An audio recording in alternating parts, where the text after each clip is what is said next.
NASA کے super computer اور Japan کی ٹوہو یونیورسٹی کی مشترکہ تحقیق کے مطابق زمین کی فضا، آکسیجن کی سطح اور سورج کی روشنی جیسے عوامل کی بنیاد پر ایک تشویشناک ماڈل سامنے آیا ہے۔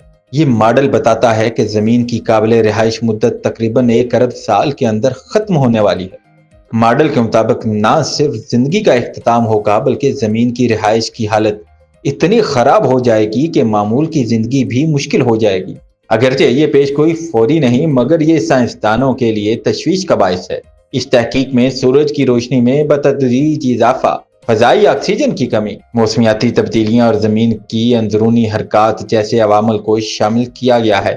ماہرین کا کہنا ہے کہ یہ ایک ماڈل ہے اور حقیقت میں انسانی مداخلت، نئی ٹیکنالوجی اور دیگر عوامل اس صورتحال کو بہتر بنا سکتے ہیں۔ زمین کی حفاظت اور مستقبل کے لیے یہ تحقیق ایک وارننگ ہے کہ ہمیں اپنی دنیا کی قدر کرنی ہوگی۔